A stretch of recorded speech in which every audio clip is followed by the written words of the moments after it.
Chapter 67. It was pitch black. Ray couldn't even see the tip of her nose, and cold, but not the fresh crispness of winter.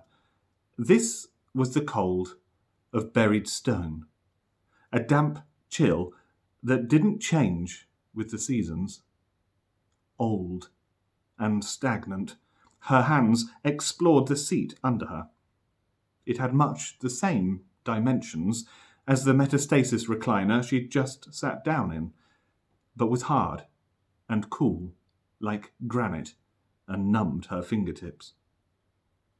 A few taps on her eyeline, and torchlight flew from her wrist.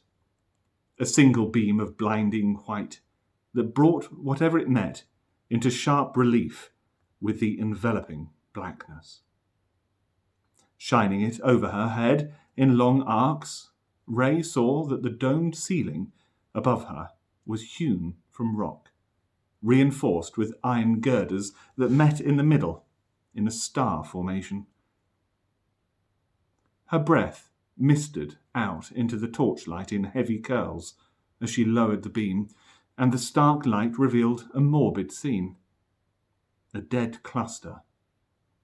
Ray was sat in a ring with 5 skeletons, each swaddled in dark robes, each sat upon stone slabs built like recliners in their upright positions. A 6th chair remained empty. The deceased all sat collapsed, with their heads back, grinning at the ceiling. The one sat opposite her had a sizable chip hacked from the cervical vertebra on its neck. A quick scan confirmed the same scar on the other 4. Well, this is cosy, isn't it? Ray's voice disappeared into the murk, and the silence sucked the sarcasm from her remark. Her bum and upper thighs were getting cold, so she stood up and stamped her feet. "Come on, will you?" Ray called into the void. "Let's get on with it. This is not my idea of a fun sim." Again, her words seemed to disappear the moment she spoke. The man with the cloven thumb obviously had the hump still. His silence was deafening. What was he waiting for? As ever, a total drama queen. Ray stepped out of the ring and started pacing around the edge of the circular cave, inspecting the rock for any obvious exit.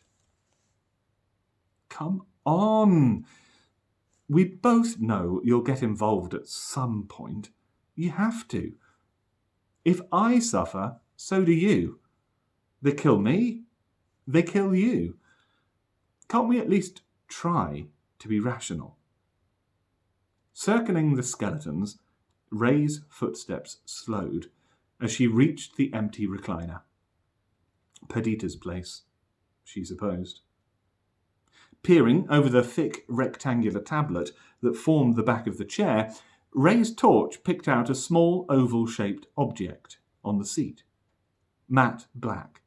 It hardly reflected any light from the torch. A single egg, the size of her fist, maybe a little longer.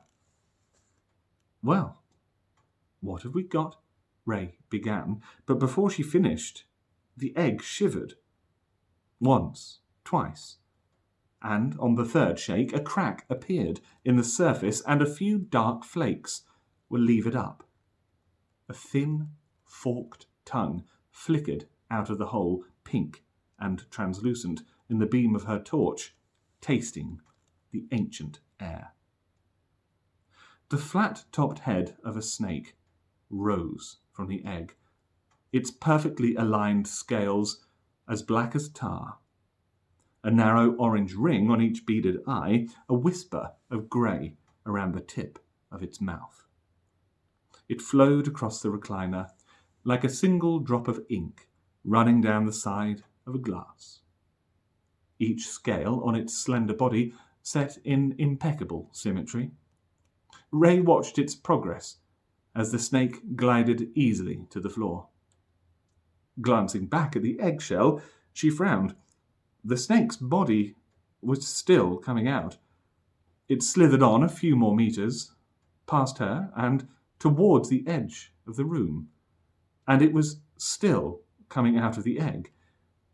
The snake's head soon found the outer wall and, at the same steady pace, slithered widdershins around the perimeter. Ray's torchlight darted between the roving head and the jagged black shards of the egg, from which, impossibly, its traipsing body was still gliding. Lengths of the snake fed into the chamber. It wasn't until it had completed a whole circuit that the tail finally appeared. The thin extremity reached the wall just as the head caught up with it, and, with a swift flash of its jaws, the snake opened wide, caught its own tail, and slid a good portion of itself down its throat. The circular serpent barely made a hush as it continued its course around the room. Okay, Ray thought, as the snake picked up speed. This cluster is really getting into the swing of things. Hardly surprising that the Dismamona board produced such chthonic imagery. Shady bunch. But something else was nagging at her. What if he, the man with the cloven thumb, really didn't show up? Maybe the coding she'd internalized had somehow collapsed. Maybe he was crazy enough to not really care what happened to her. Or, and for some reason this really sent a shiver down her spine, maybe he simply couldn't do what they'd asked. Wasn't able to infiltrate the Sim's security, couldn't make the necessary adjustments. Somehow, the snake's girth had expanded. It was thick now, about waist height, and still picking up speed. A fat black blur spinning around and around. Ray stepped into the dead cluster's ring again. She was alone. The 5 skeletons had nothing for her. Everything they'd once been was now long gone. Just vague formations of bone, wrapped in rags, that began fluttering and snapping in the rising draughts. The circling snake was whipping up air currents in the chamber, and the skeleton's robes flapped about, releasing centuries of dust and decay into a whirl around Ray and the recliners.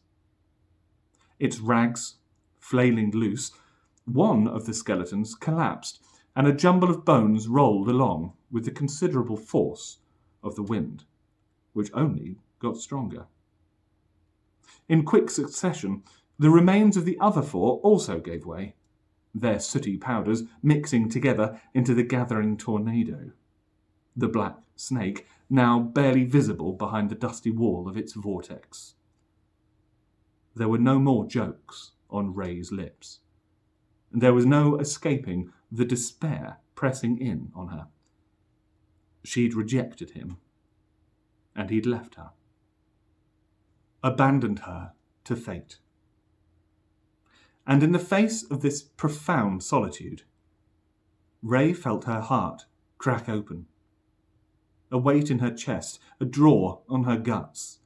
As the force of the whirlwind intensified, Ray felt herself spinning. She didn't resist. A pressure built in her throat, and an old habit tried to hold it down. But Ray had neither the energy nor inclination to keep it at bay. She surrendered to the sorrow, and, as she was lifted from the ground and spun helplessly into the air, a pure tear of genuine self-pity gathered in her eye, spilt over her cheek, and fell freely into the suck of the maelstrom. The forces bearing upon it ripped the tear into its constituent molecules and, just as it lost integrity, Everything stopped.